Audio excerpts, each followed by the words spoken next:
Aloha everyone and welcome back to Multifamily Live. This is Pili Yarusi speaking of Multifamily Live, Seven-Figure Multifamily and Yarusi Holdings. I am super excited to be here. We are at day 2 of our 5-day series on passive investing. What to do from a passive investor's standpoint. A lot of what Jason and I talk about here in Multifamily Live is active investors. We talk to a lot of active investors. People are out there every day doing their thing, grinding at what they do, and loving every minute of it. So we decided to take 5 days and talk to you about passively investing. If you have not listened to day 1, please skip backwards and go to day 1 where we're talking about losing it all and we're talking about finding those pillars of wealth to hold up the foundation that is your life. So day 2, I'm going to give you one more moment to jump back, and day 2, finding multiple streams of income. First off, what are some streams of income that we have? Well, chances are you're already doing one, and that's active income. That's your W-2, that's your job, that's the work that you do, you trade your time for money, you actively participate in XYZ. That is what Jason and I do for the most part. We are active investors. We actively invest in large multifamily. We are sponsors, owner-operators of large multifamily apartments, and that's the way we like it. We love the activity of it. And we also passively invest in our deals, but we'll get back to that later. The second form of income is residual income. Say that you write a book, or you paint a masterpiece, or you know what, you put out an NFT. Whatever it is, you put it out, you do it, you put it out into the public, people buy it. The income that comes back to you is residual income. It's work that you've already done, you put it out there, and the income that comes back is that residual income. The number 3 is the one that we really want to dive into right now, and that is passive income. Completely passive income. And that's something Jason and I also do. We learned how to be active investors first, true. And we were passively investing in stocks before this, and we had other passive investments, but it wasn't until we got into real estate investing that we finally started to understand what it was. So when we started real estate investing, I got my real estate license. That's an active job. And then we started flipping and wholesaling. Again, that's active income. That's something that we're actively doing. At that point, I was still really, not confused, but I thought to myself, I'm an entrepreneur. I'm doing this thing. I'm investing in real estate. But I was actively investing in real estate.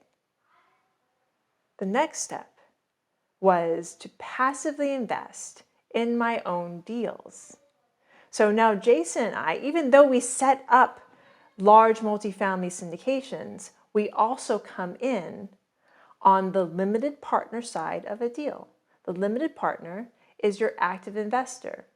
The active investor's part is to fund the deal. Once they fund the deal, that is all, and I'm going to use air quotes right now, that is their part of the investment. That is how they are, quote, investing in the deal. They're not investing their time. They're not investing their knowledge per se. They're investing their capital. Once that capital's in, they've done their part.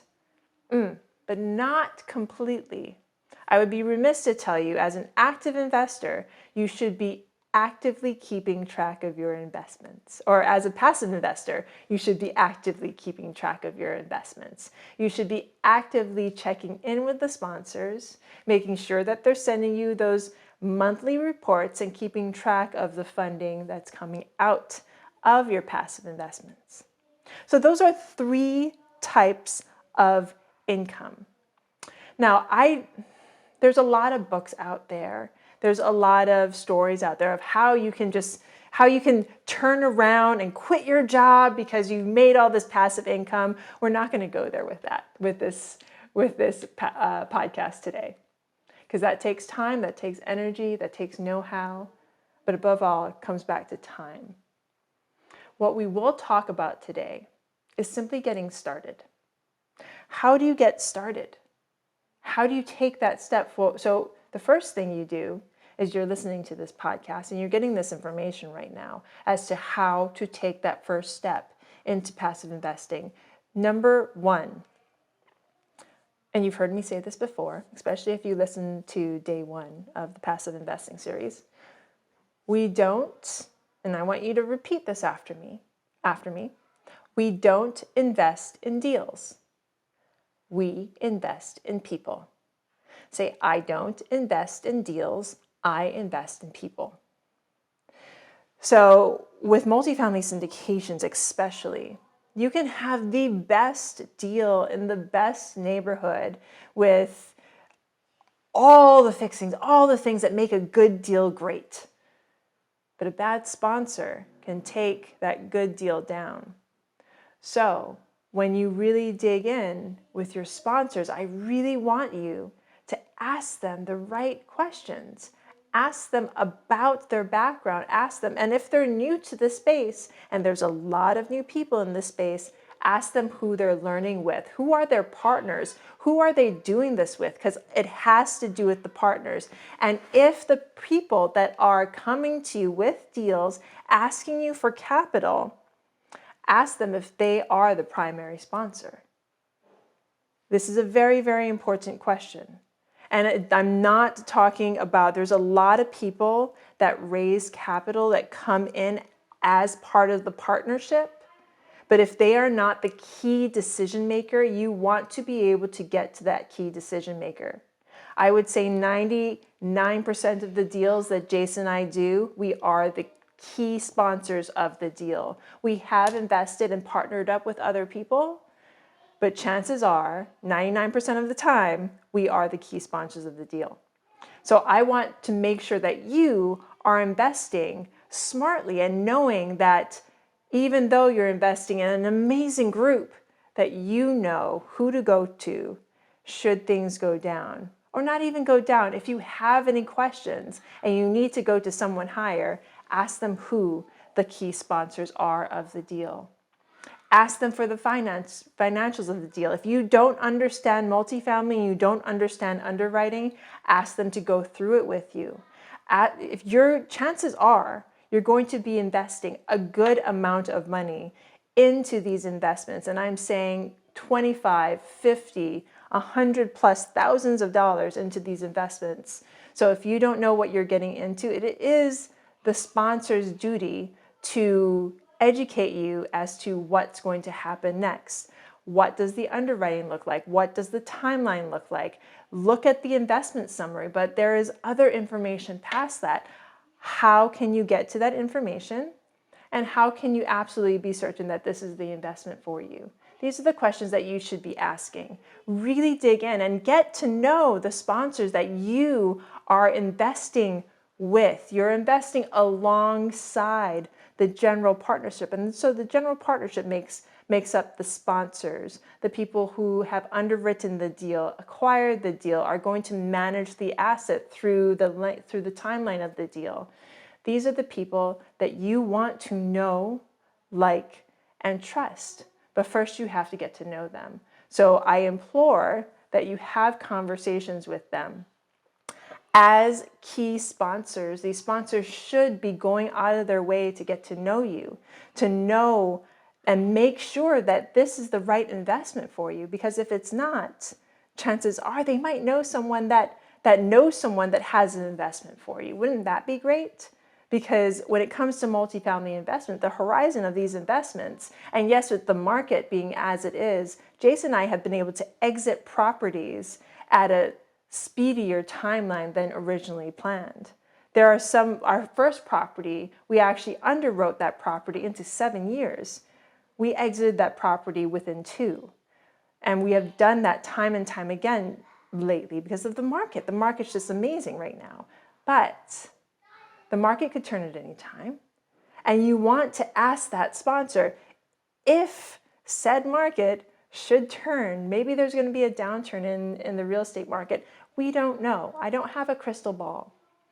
But your sponsors, the key sponsors of the deal, should have plans in place should that happen. So, key to all of this, once you get into passive investing, you want to know the people that you are passively investing with. Because let's go back to active investing. Having a job, it is the responsibility of the person, it's your responsibility to do your work, to get that pay, and it's the responsibility of the person that's paying you to make sure that you get paid. As in residual income, you're putting out your goods, your services, and getting income perhaps straight from the consumer. With passive income, now you are taking that money that you've worked for and making that money work for you. But the people that you are placing your funds with, you want to make sure that you know, like, and trust them. So, if you would like to know, like, and trust Jason and I a little bit more, feel free to tap on the links below, get to know us a little bit better, and you can also schedule a passive investing call with us. I promise you, chances are the call will be straight with me, and there is no pressure at all. And this is for my passive investors and my active investors as well. I'm going to give you, should I give you this secret? I'm going to give you my secret. This first call that I'm going to have with you is going to be all about us simply talking. I want to get to know you. I want to get to know your goals. I want to know what you're trying to accomplish by starting to passively invest. Or maybe you want to start actively investing. I won't know until you pick up that phone and call. Schedule a call with me, and let's do this. So, passive investing, now you know what it is. If it's something that you want to get into, give us a call. And if you like this podcast, please like, review, hit all the buttons, all the good buttons. And I hope you have a day filled with aloha, filled with love, filled with peace, filled with so much energy. Have a great day. Talk to you later. Bye.